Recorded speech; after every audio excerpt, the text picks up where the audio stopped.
And welcome to Top Does. This week we have a director behind the latest animation that has taken the internet by storm. Please welcome Fable.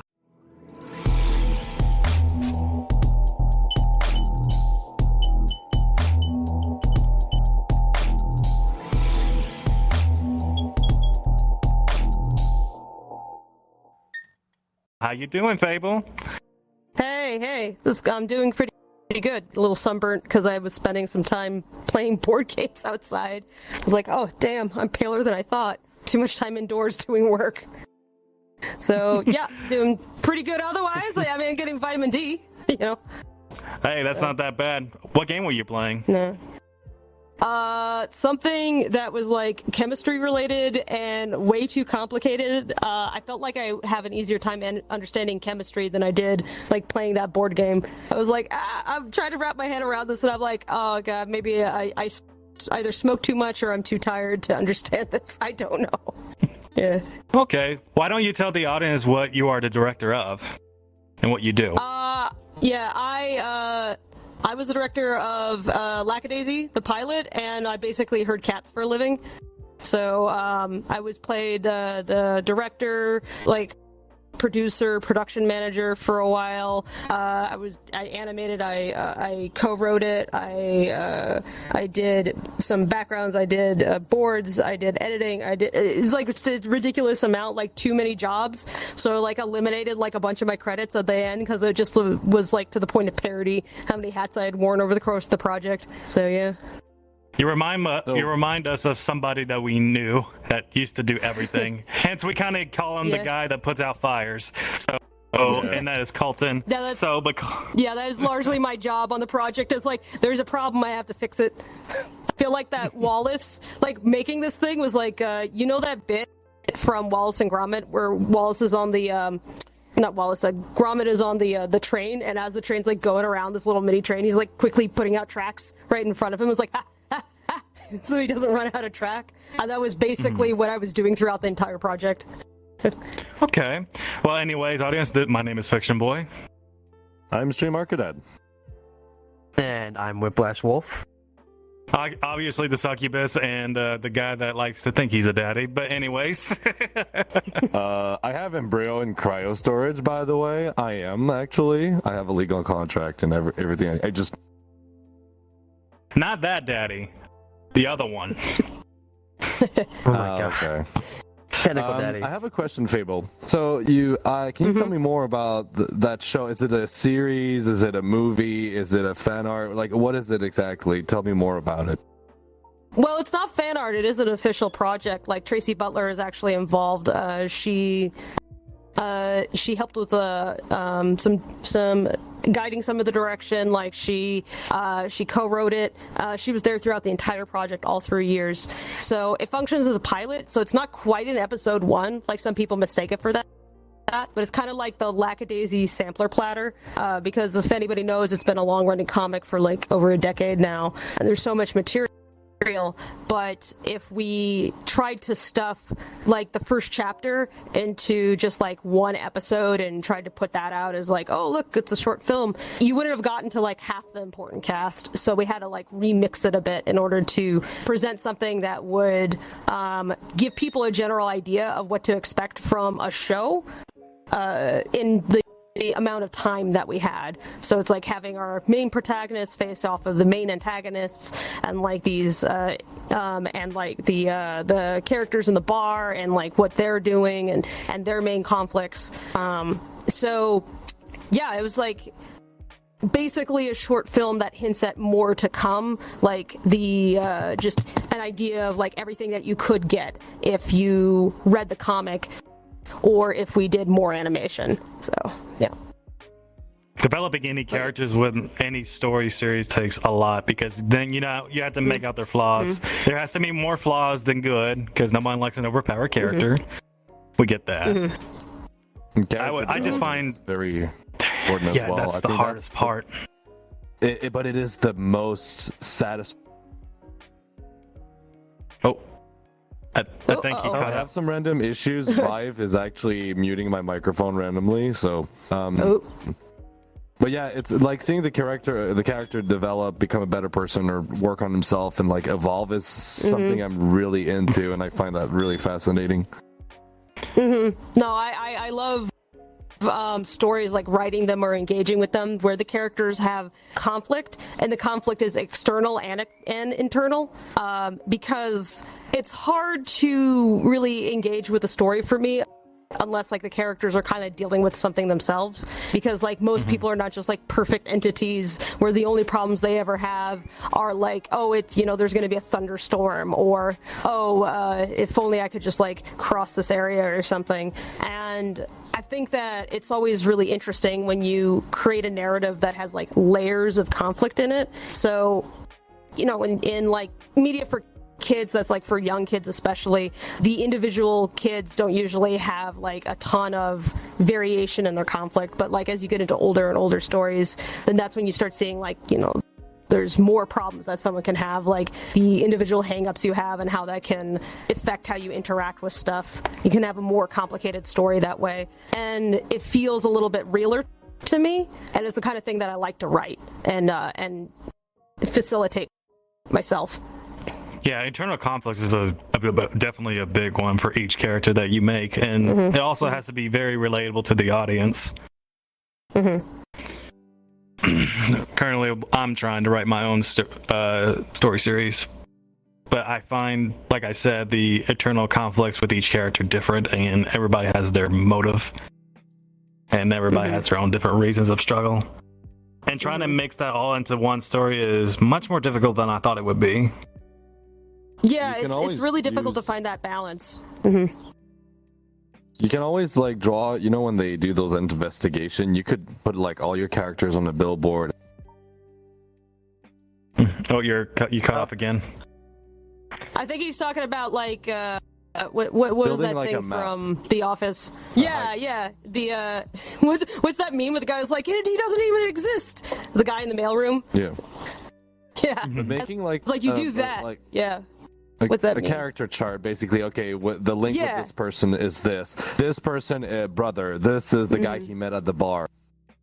I usually will write down stuff in like a sketchbook or something freeform, so I can like doodle an idea and also like write next to it. And it's always helpful if you have a notebook on hand, and so you can just like scratch out ideas really fast. Because there's something about writing in a physical medium that helps me get the idea out faster, whether it's through boarding or through writing or just like design, and then taking that into the computer and using that space to refine it or store it so it's easier to archive and bring up again. I know I was using something called Scrivener, I think, for a while on my own comic, and that was pretty useful as a way of like tracking information. But nowadays also you have Google Docs and that kind of thing as a way to keep track of everything. But on this project, like I wasn't the initial writer. Like the Lackadaisical was actually created by Tracy Butler, so rather than me like starting from scratch with everything, this was a matter of adaptation.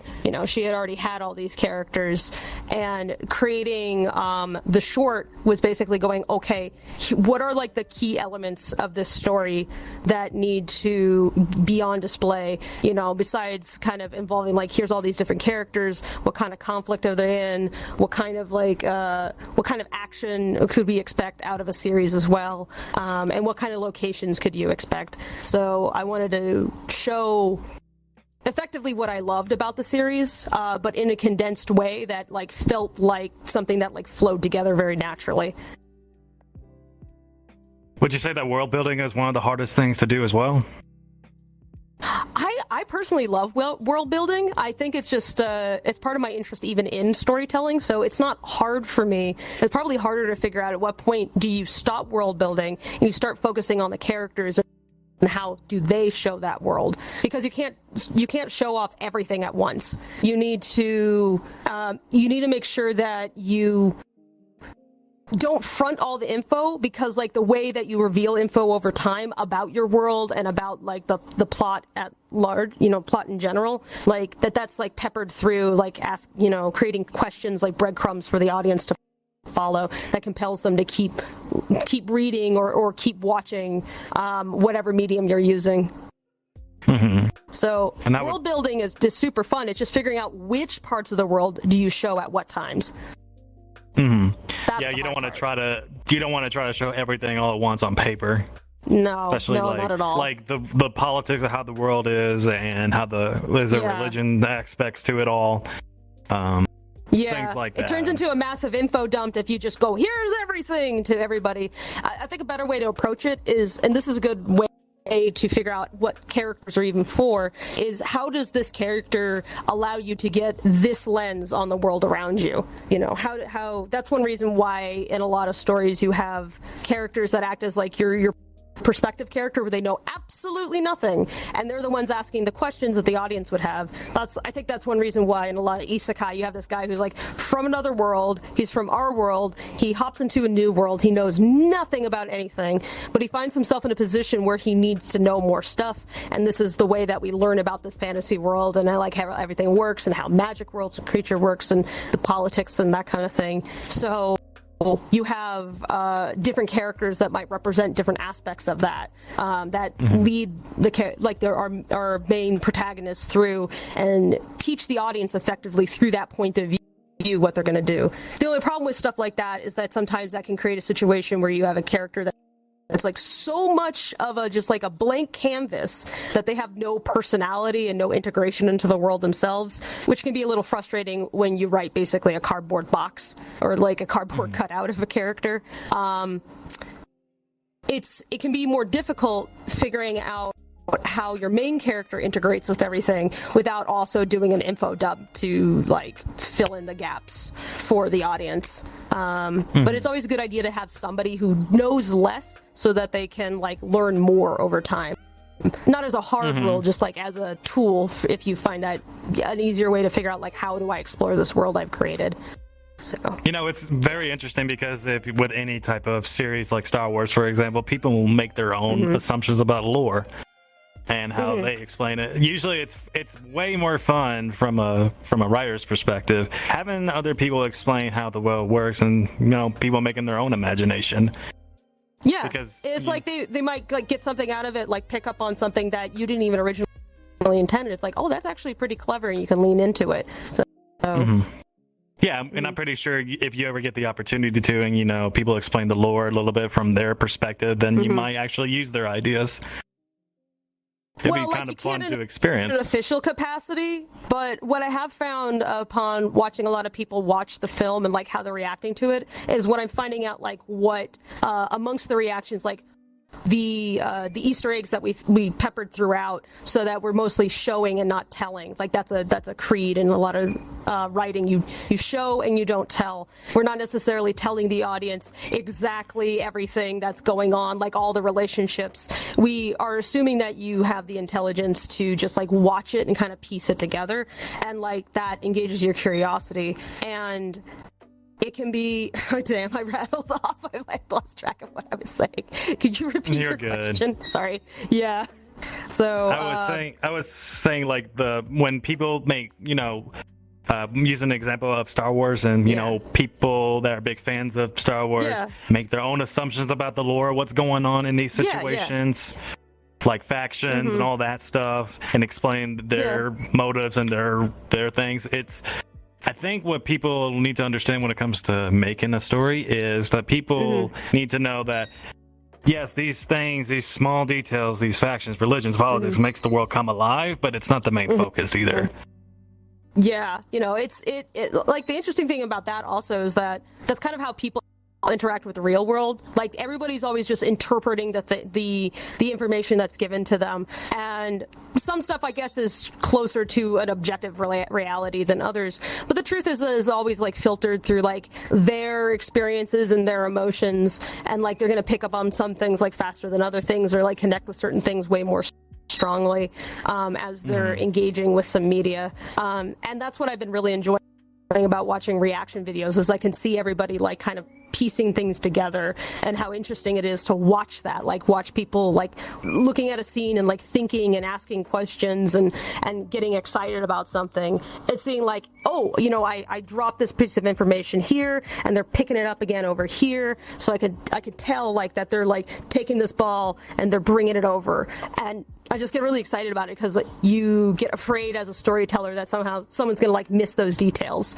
But so it's really, really exciting and validating to see that like something you put together like had the intended effect, and sometimes even gets to people in ways that you didn't expect. But it's also really cool when you go like, I knew it. They would react that way, and you're just like really excited because you try to set up like certain kinds of emotional payoff, and it's hard to predict that, you know, if everybody would react exactly the same way, and they won't. And for that reason, some people also won't like a story that you present, but that's okay too, because, you know, if they're just not going to connect with it, that it's fine. So like yeah. if I was to use to any kind of reaction, like if you watch Game of Thrones, which I think you've seen it, right? Yes, yeah. Hodor's fate, when he was his whole fate was to hold the door. Nobody saw that coming. It was the most simple kind of writing that people would expect, and it shocked me. Yeah. That was set in stone, and you would think, I wouldn't think something so simple would be so, you know, get a reaction out of you. Well, I kind of Stuff like that like kind of thing. that. It's like not everything has to be deep. Sometimes, you know, even aspects of yourself are like, it's not that deep. It's like, I like the color blue. Why? I don't know. It's a nice color. Sky, water, pretty. You know, it's not that deep. I could invent a lot of lore around it, sure, but I don't know. It's just, do you like it? 1, 2. So. Yeah. Well, then, you okay, Stream? Sorry, I'm having massive audio issues. I've been trying to speak and nothing comes out of my mouth. Oh. At least it's probably not as bad as I'm like the very screen lucky going tonight. gray for me occasionally. Yeah. Sorry, I talked over you.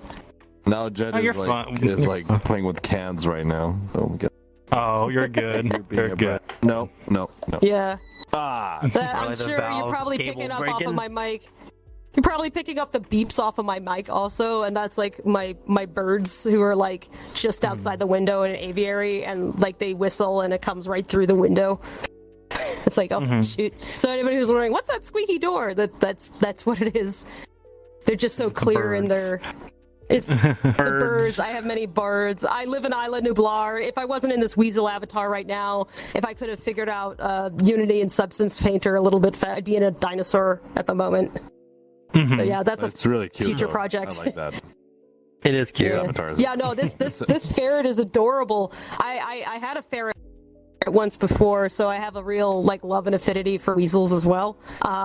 So like getting this, like I picked up this, I just cloned it off of somebody who offered it to me. So it's just been my go-to because it's just like a nice puppet. It's like very simple, not overcomplicated, so I don't accidentally make myself look creepy with like going man at like random times. Your face just twitches out. It's a good puppet. I wanted to ask you another thing. When it comes to like writing a series, would you think that writing a novel is much harder than writing a script, or is it flipped around? The thing with writing a script is that you are building a blueprint that other people have to understand. So you have to. Sorry. Jet is like climbing on me. Get. No, just I'll put it. I think You're climbing I think on him. Stream Nice. Stream got a little excited there to sit on my lap. Yeah. Always do. Always. I up was for like, it. I'm the big kitty now. Oh yeah. But you're never up for it, Wow. though. You're never Fiction. inviting me, so I just Yeah. gotta freaking make my. You had to involuntarily put yourself into my lap, right? Yes, exactly. Pure accident. Wow, what a good boy. No, it wasn't. You intentionally did it. Hey. Oh god, look at these two of her bicker each other. Like married couple. Always do. Makes it fun. Yeah. Mhm. It's the anniversary. Fiction, let him Of course. let him have his way for once, alright? Just let him Well, ride people you. that bicker each other, they're usually a sign of a good relationship, so that's good. Pretty much. He wants you to ride me, but that's not going to happen. Oh. Yes. Imagine that. Just ride him like a motorcyclist wears a helmet. Just easy slip on. Okay. Okay. You know what, Whiplash? We love you. And we love your mouth too. But I feel like sometimes you need a bar of soap in there. As long Like as it's made that out of one beer. episode. Like that one episode. No, hold on. What episode? Well, they Like clean up that, not episode. Not the cleanup episode. No, not an episode. That video that you did with Andreas, a TikTok, when you use Kyle and Ike's voice as a... Like, you wash your effing mouth. Uh-huh. You know what I'm talking about? Well, I you only didn't get one of wash my those mouth with handmade whiskey. soaps. Like, if you get like that shea butter or something, maybe pretty tasty. Yeah, that butter. could Shea butter with basil. Shea butter. My brother got me Put some cheese like on there. his mouth. I can push it deeper down there if you want to. I can take care of that task for sure. If you want to Trying to go make me ahead, deep throat a by bar of all soap? means. Yep. You'll be blowing Deep- bubbles. Out of which end? Yeah, what? Oh, that's a good question. Oh, God. I like that. I don't want to know that. I don't want to find that out. Oh God. You're gonna go to the bathroom, the bar's gonna be like, shoot out. I could see Ken in the back and just shaking his head. You guys are idiots. Yes, we are. We are absolute. I don't know if I want to Anyways. find that out. But before we continue on with this, I want to give a shout out to Sakura. She just recently got in a relationship, so I'm happy for you. Oh. Yeah. After Wait, being it needs single. the celebratory confetti if I'm not gonna mess this up. Oh no. Yay! Yay. Congratulations, Hey, Sakura. We love you, girl. Romance. You want some Nice. We love you, girl. butter, You want some some peanut nice butter? peanut- Maybe you can present it to your partner. Yeah. Use it for later. Oh my God. Holy fucking God. I can't. I That's was so strike excited one. when my best friend told me that she had hooked up with a Dying guy, over here. and I was just like, "Oh my god, I'm so happy for you because she's so awesome." And I'm like, "You deserve better than like the nonsense you've been going through. You deserve so much better." And like, you know, and finally, like she had her beau over at our place, or her future beau rather, and I was like, these two are definitely digging on each other. And after he left, I asked her, like, hey, so what was going on there? And she's like, oh, well, you know, you f***ed around a little bit, but we're not serious or anything. I was like, okay, all right. Oh, hey, Fable, I do have to give you a little bit of warning. The profanity needs yeah. to be at a minimum because of our editor, because he'll just Sure. like, you know what? I'm not going to edit anymore. Just curse. That's Oh, Colton. all right. Oh. No, that's fine. fine. He's already got so much to handle. Let's be respectful. I cut myself. Thank you, Jet. Wow. Thunder. Oh, He was playing with a Coke can. I yanked the can and he Oh. tore a corner and slashed through my. there's ring something finger. really funny about raising the robot arm and going, ow, ooh, licking. Ow, ow, ow, ow. I always love in VR when you have like the real world and VR world like clash thing going on. There's this world that I was in the other day, or like last time I had this set on. I was in like this world and hanging out with some people, and I was walking around, and one of my parrots was out. Like he was out of his cage, and he's like walking around, and so I could hear him walking around. So I like sit down on the ground so I don't accidentally step on the little guy, because that's not fun. Let's not. No, it's not. So he sees that as an invitation to walk over and like crawl on top of me. He's like, oh, we're having fun now. I was like, all right, I guess that's happening. And so like I'm petting him on my shoulder as like I'm chatting with these guys, and one of the guys happened to have a parrot avatar and shrunk down and like sat on my hand where my actual bird was, and I was like petting my bird while a virtual bird was there. I was like, this is so weird. Yeah, I had this happen to me. Every time like I'm playing VR, I'm sitting down, I'm petting my dog, and people are like, "What are you doing?" It's like, "Oh, it's Jet. He's here. I'm petting him." And they're like, "Oh, that's cute." And then they go to where Jet is, so that it looks like Yes. I'm petting them, and they want to give head pats from me. It's like, so adorable. I love it. Oh, it's really great. Now, I wanted to ask you another question, Fable. The voice actors, how'd you guys get them, and how'd you know they fit the role they wanted to do, or you Well, wanted in them the to do? case, well, in the it basically kind of began with a domino effect where I got like the first two guys, and they sent out the notice to people that they knew, as going like, hey, these guys are looking for parts, check this out. Because initially when we were casting, besides those first two guys, I had to keep everything like super on the low because we wanted to make it a surprise when the Kickstarter came out. So the Kickstarter is how we funded everything. And I didn't want to announce on my Twitter account before the fact that we were like looking to cast some folks. So initially I got on board Michael Kovac, who was probably best known as like the voice of Angel Dust in the pilot for Hazbin Hotel. And I had actually done some animation on that. So we were both at the premiere of that. And I was like, I had been talking to Tracy earlier and I was like, we're trying to figure out who would we cast first. And we decided that the two most important characters that we should cast first were basically opposite ends of the spectrum, and then finding people who kind of would balance against all that. And so we needed Rocky, and we needed Mordecai in particular. Like, those were the two that had to be like the most priority.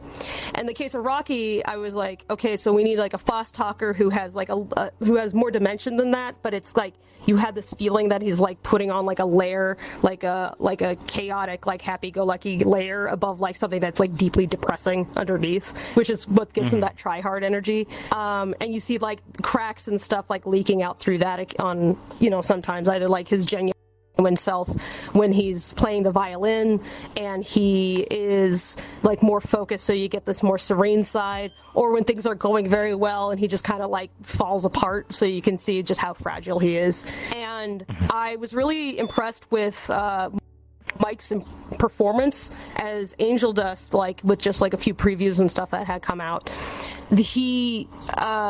What he had put out was interesting because like the character is not like the most dimensional in that pilot. Like you kind of get like a surface level idea of him, but he managed to perform in such a way that with like just like a sigh or like his annotation or the timing of how he said something implied a lot more about that character than you would have gotten through just the raw dialogue. So that really impressed me because like, you want like a fast talker, like, kind of this guy who comes off as both too smart and too stupid for what he's up to. Yeah, because there's some stuff that kind of reminds me of family members, honestly. People I really, really love, but also I'm like, oh God, please occupy yourself in more creative, more productive ways than this. And he struck me as somebody who would be able to do that, but also do the second thing. And that was the key. So I basically tugged on his shirt at the premiere and was like, hey, I was wondering if you could try out for this part that I have in mind for you for this project called Lackadaisy, and would you be okay with me like get into contact with you and like doing some tests and stuff? And he was like, yeah, sure. And his partner, Ashley Nichols, was actually a big fan of Lackadaisy, so when he mentioned it to her, she was like, do it, and urged him to actually keep in touch. And during our initial voice tests and discussions, like he just basically nailed it out of the gate. So his performance as Rocky Rickaby is more or less like how Mike sounds normally, even, which is like a little bit more rasp because life has been a bit harder. But in the case of Mordecai, he's played by Sung-Wong Cho, better known by the internet as ProZD, and he actually was recommended by Tracy because she said, oh, well, regarding Mordecai, as we were talking, like, who do you imagine he would sound like, or, his general range, she's like, there was this guy years ago named ProZD who did some fan dubs of my comics, and I always thought that he had like the best Mordecai to me. He's just like the canon voice in my head. And I was like, okay, cool.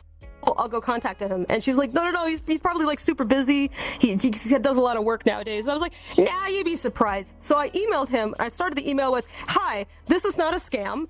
Anyway, would you like to,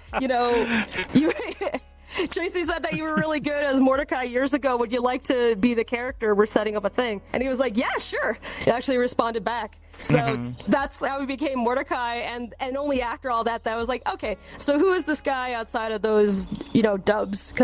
I don't look at the numbers for people's subscriber counts or anything. I was like, okay, so let's check out like a little bit more about this guy, and I'm like, he has millions of viewers on YouTube.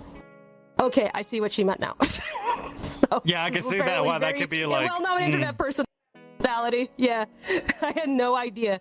But yeah, no, they were both great to work with. But importantly, the two of them have a better connection to the voice acting community than I do. Like, I know tons of animators and board artists and that kind of thing, because that's been what I've done for a living for years, like since I graduated college. You know, I live out in Los Angeles, and sorry, my birds are having an argument. What are you doing? Hey, cut it out. My dog is ringing the bell Hey. to go outside. Oh my god. They're having an argument right now. Yeah, we can hear it sometimes So- poke through your microphone. It's kind of cute. Yes, hey boy, what's up? What are you doing? I know. And I have to whistle back. Yeah, he's a baby. There's a little mango. Hello, baby mangoes. What's up, girls? What's up? So, my God. I'm gonna. So, Fable, Anyway, what is the so- premise? They got me in touch with other people. Yeah. Go ahead, sorry. What is the premise of Like a Daisy Pilot? I've never heard about it before. I'm very curious, though. Can you explain to me, like, what's the story? Because I'm pretty sure I'm not the only one who doesn't know what it is. Lackadaisy is basically about this down and out speakeasy in the 1927 in St. Louis, Missouri. The original proprietor of the establishment, who was like the head of the gang that supplied all the alcohol and basically like wiped out the competition and that kind of thing, or made deals with the competition as, you know, whatever was required, basically. He died, and his widow took over the Lackadaisy Speakeasy, which is what he owned and operated. And unfortunately, when the guy died, everybody else most of the folks who worked for the gang were just like, you know, fuck this, and they like scattered and spread out because money wasn't coming in anymore. You know, stuff was getting more violent. It was becoming a little bit difficult to keep the place together, and so only a handful of people stuck around. There's the band, there's one of the former hitmen who basically can't leave because like his knee got busted, so he can't do anything, and the goddaughter of the original proprietor. So that's that, and like one busboy. So that's all who's left. So one of the jazz band members takes it upon himself to be the rum runner for the group, since there's no alcohol coming in, which means they can't get customers, which means, you know, they're just running out of money. And he doesn't want to see the Lackadaisy like go under. So he decides, yeah, I'm going to be a rum runner, but he's also like made of wet noodles, essentially. He's like not what you would expect out of a gangster. Like, he's not capable of intimidating anybody, and he gets his ass regularly handed to him as he's trying to get the stuff for the bar. So he ends up recruiting his cousin, who's far more capable with firearms than him, although kind of like a meek little guy, seemingly, until he gets a weapon. And also the proprietor's goddaughter, who's hanging around because she just has this fantasy of being a gangster herself, you know, and getting up to like all sorts of cool adventures. Basically, and then they make asses of themselves, and it does not go well because then they're not very competent. And at the same time, one of the former hitmen of the Lackadaisy is trying to figure out what happened to the original proprietor. Like, why did he die? Who killed him? What happened to make like the stable situation in St. Louis suddenly like collapse and fall apart? So he joins one of the rival gangs to investigate it, and he's like digging around under the Marigold Group, as it's called. And to kind of keep an eye on him, the boss of the group, who is using him to basically clear out like a bunch of competition. Like I said, things are getting more violent. He sticks like two of his henchmen with him. Seraphine Savoy and Nicodeme Savoy, her brother and sister, and they basically are something of his chaperones, babysitters, whatever, kind of keeping an eye on him, making sure that he's not going to betray the group, all while he's trying to like piece together this thing. And he's playing detective, but for something that maybe doesn't matter whether or not to solve, because it's questionable whether or not it's really worth it to keep this place alive, because it's just it's just murder and crime everywhere, as you know from history. I would hope Prohibition did not exactly stop crime, it just kind of encouraged it by creating a black market for something that really never needed to be that in the first place. So before we continue on, we're going to start off with our questions of the week, guys. So the question of the week is, what was your favorite character in the Lackadaisy pilot and why? I actually do have a list of questions actually on here. I just need to get to it. And we got some responses. So we do. So from actually Hal's right here, he actually has the Mordecai, because this means business doesn't fool around and is mysteriously intriguing, and that's why he likes him. So thank you for your answer, Hal's. And our second question was from Nico Demi, which might have pronounced that wrong. Nicodeme. Nicodeme, yeah, that's. Yeah, I'm not. That got me a little bit. So rough around the edges, knows how to have fun, and cares for his sister. That was the second one. Evie clearly in control, gets things done, and has a cheerful personality. And that was a pretty good one. And we got one from I don't know Japanese. There's a Japanese name on this one. Maybe Sakura could say.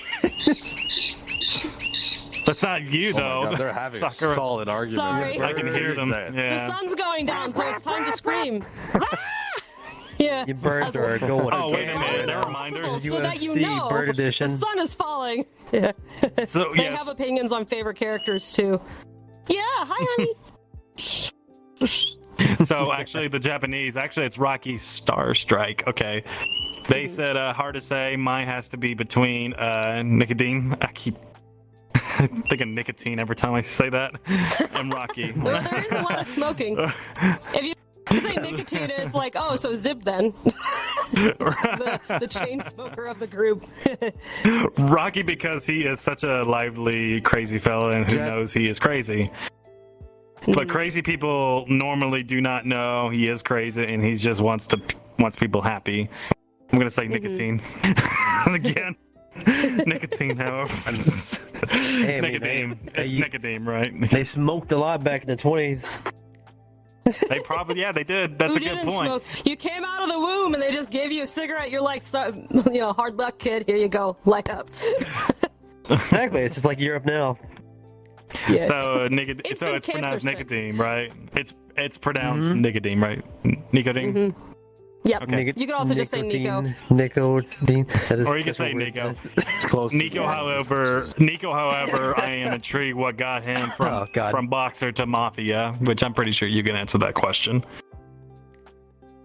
Yeah, I believe what took him there was basically money, and his sister, who they were both based out of New Orleans originally, and they made a lot of money.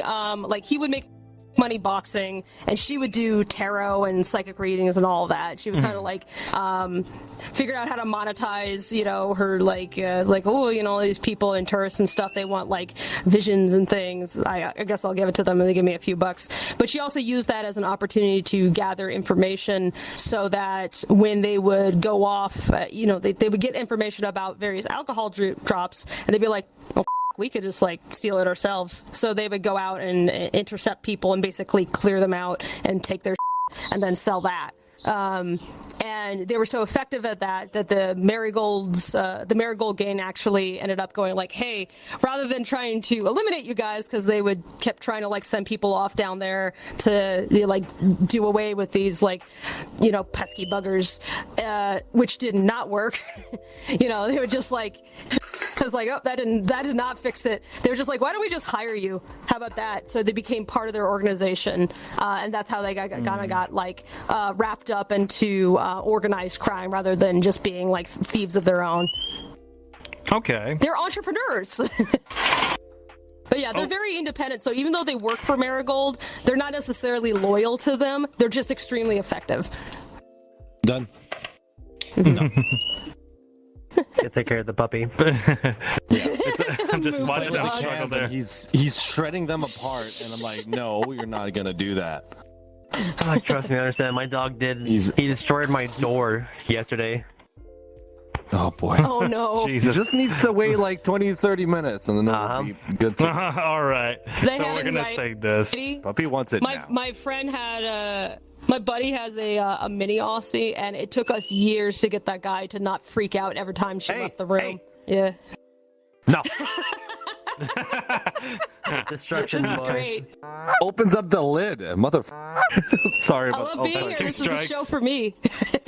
what was my first? anyway, Puppies are, I didn't say puppies anything are for the pure first one. destruction. Say it twice. Each curse word is a strike. You're doing Only worse said than it him once. right I said now. one squirt. I only said one curse word. You said two. Did you guys hear two? Twice. Ah, damn it. What you gotta have is like a button where you It's just like fine. tap It's it, lame. so that there's like some sort of audio spike that like signals to the editor, clear that one, something like that, to make his job convenient. I'm trying to do my best to. Anyways, guys, to our audience, subscribe to our YouTube channel and hit that notification bell. When you hit that notification bell, it will alert you for the upcoming video and shorts. Also, be sure to follow us on our audio platforms and leave us a rating. That will help us. That will help us out a lot. And be sure to also join our Discord and Telegram chat. Links are all these are in the description in the link tree. So be sure to check that out. And now the floor is yours, stream. Yes, calling all to Oliver Top Dogs fan. You want some cool stuff? You can by subscribing to our server subscription on Discord. You can become a podcast supporter today. You get exclusive raw and uncut footage of your favorite podcast episode.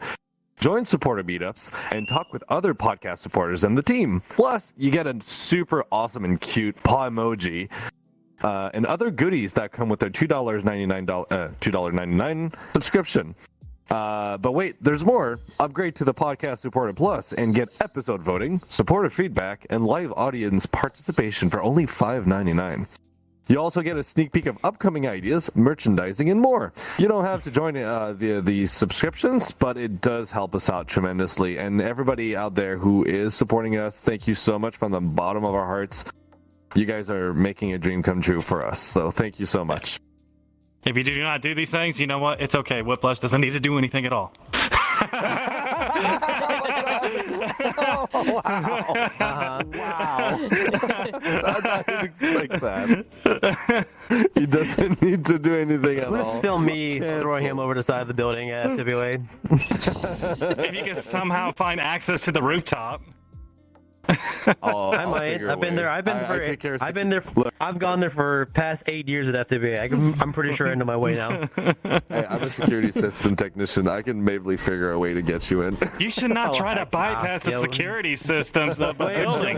That's illegal. 007 on the way to the rooftop. Let's do it. Let's do it. Let's do it straight. Honestly, if they build their security system correctly, I won't be able to do anything. But if they're slacking on the job, there's ways to bypass. But most of those big places are very highly secure, so I won't be able to do it without. But no, don't try to bypass their security protocol. No, because I want to go Are back you to bragging Canada. about like how good of a hacker you are? That's He's not even a Well, I know how the hacker. system works. I'm the one who's in cybersecurity. It's my job how to know how to do that, and I'm not even bragging. I'm just hoping they're using. I just tell people what to encrypted do. alarm panels. That's all I do. But there's more to me than just that. I like to sing. I also like to voice act. Not the- Yeah. But I'm actually Actor House is actually teaching me how to voice act, the fundamentals and everything, Ooh, cool. because he actually studies film. Oh, fantastic. Yeah, he's. Yeah, I'd like to take a voice acting course myself to get a better idea of like how to better direct people in the future and that kind of thing. Just because it's always good if you know exactly what somebody else's perspective is like on the crew. And like I talk to my crew a lot, I talk to the cast a lot, trying to get like a better idea of like what kind of direction works for you, like learning what they need so that I can figure out how to communicate what's in my head to them. Oh no, he broke. He's okay. He's just a carpet. It's okay. Just continue on. Yeah. All right, but also wanted to point out that Sakura is also an actress as well. Yeah. Yeah, she voice, does pretty. She does a film. She does voice. Oh, beautiful! Awesome. Oh, both or just film? Just film? Okay. Both? Just film? There you go. There you go. Yeah. You can let me know what films you're in. There you go. Streams like a transformer. I had to take him outside. He was just being annoying. I'm really sorry about that. You're good. Poppers are a lot to take care here's of. the thing.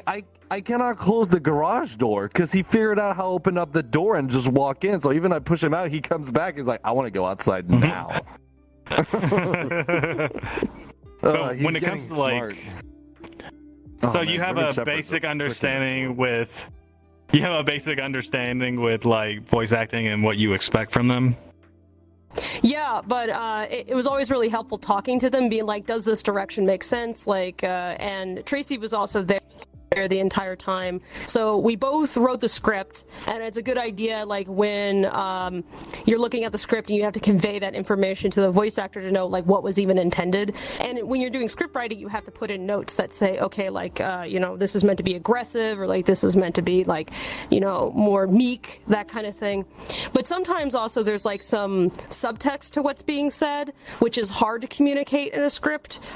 So it's good to have, like, both writers in, essentially, and providing like that interpretation to the voice actors. And we also had some like rough storyboards for them to look at, pieced together so that they could kind of see like roughly what was going to happen through the scene. And they had a lot of context when they were acting. And we also had the other voice actors in on a voice call with them while we were directing them. So pretty much they were just like bouncing off of each other. And as they went through different reads of the script, like acting together, then we would kind of dig down onto single parts where we felt like, okay, that needs like another read. No, give us like a few more versions of this, so that when I'm taking all that footage, you know, all the recordings, and I'm taking it into edit, then I have a bank of possible takes to play with, and I can stitch them together and be like, okay, like this, the way that the conversation originally went, like, had a really good flow, and I can preserve that.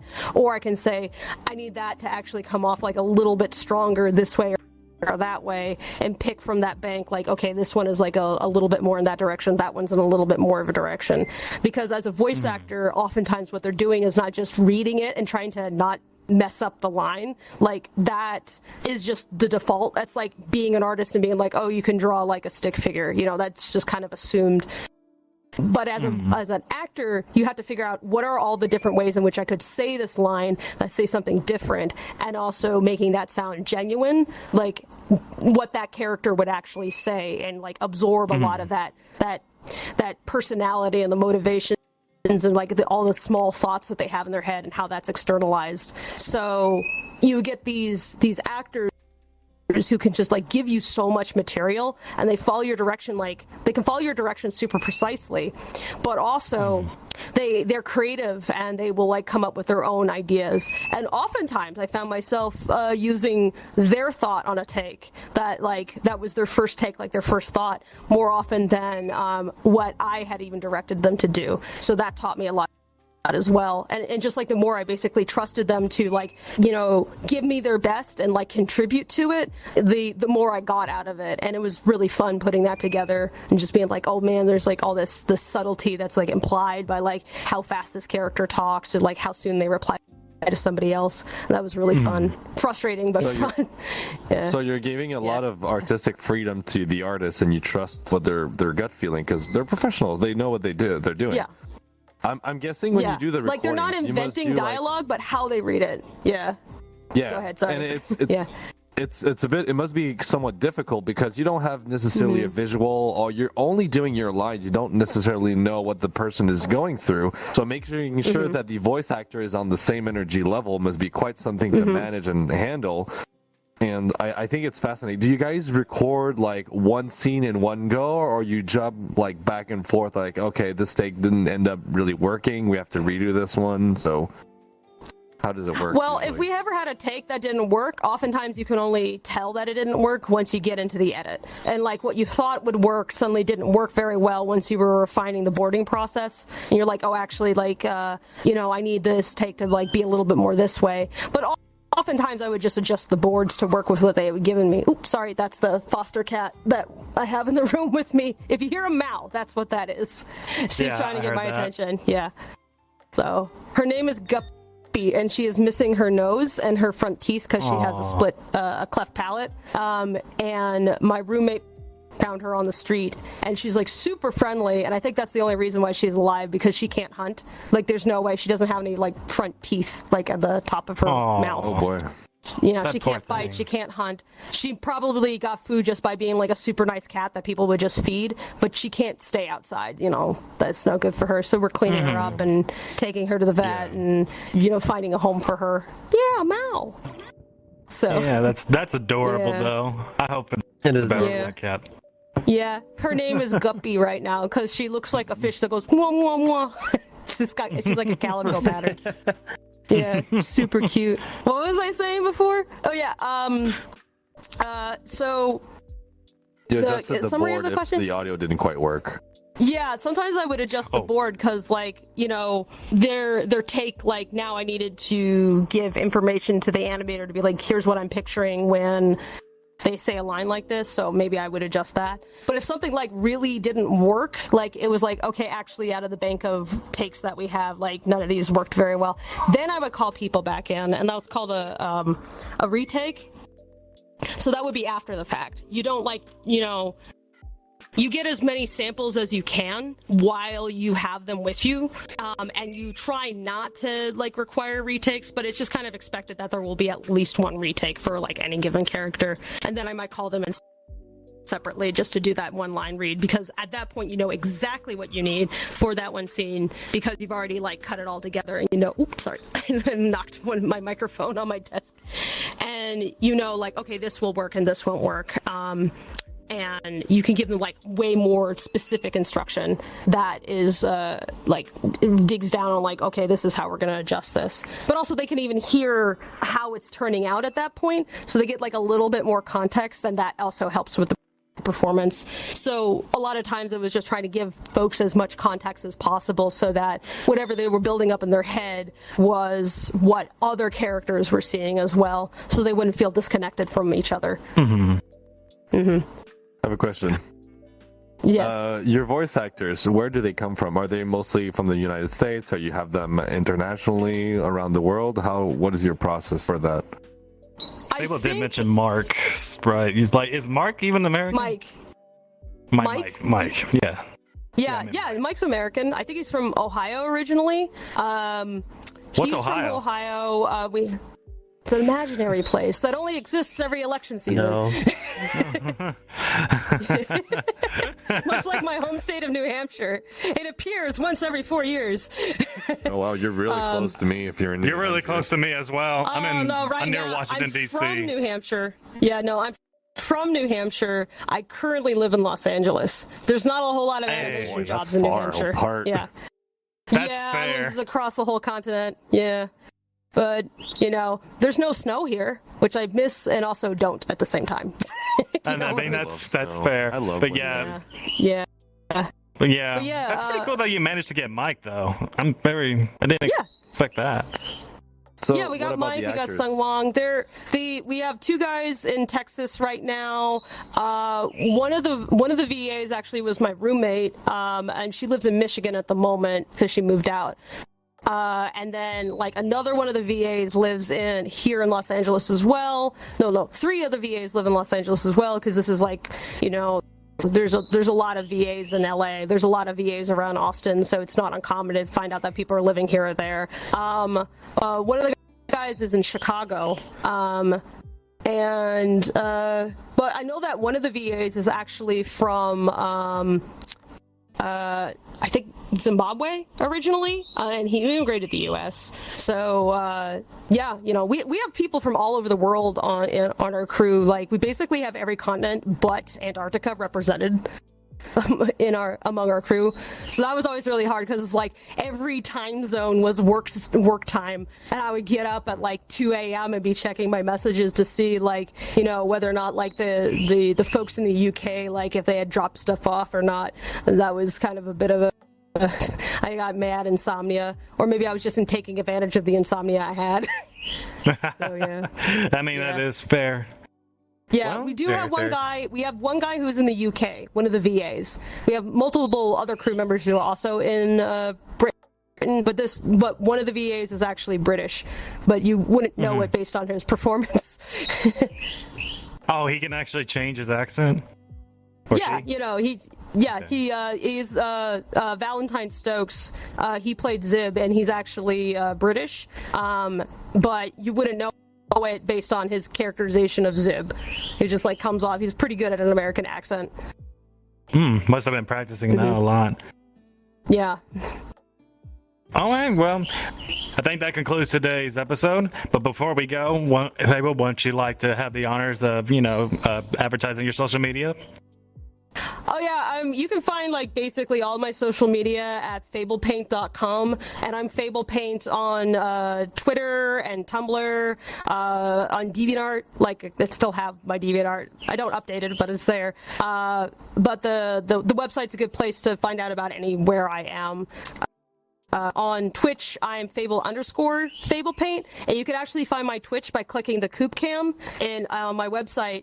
And you can actually see my birds live, possibly right now when the episode comes out. So I have a live cam of my birds, and sometimes I'll stream some work. But also, you can find the project at lackadaisy.com. The original comic and the original comic is available for free to read by Tracy Butler there.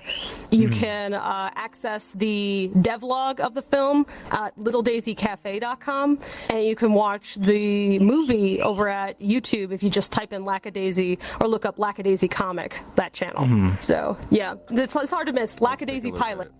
It's yeah. If you're like, how do I spell Lackadaisy? It's just, lack and then the flower daisy. That's it. So.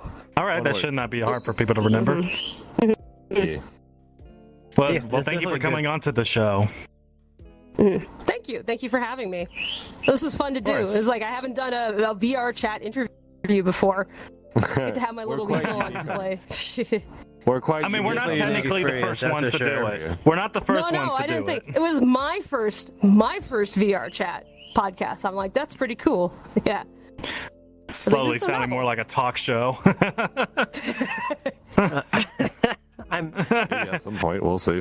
I mean, I guess if you did the podcast like if you did a podcast like in a really interesting room, and then we were just meandering around and talking, that would be a little bit different. Oh yeah, it'll definitely be different. But anyways, before we head off, we got one more week until we go to FWA, where we have 2 panels: safe for work and not safe for work.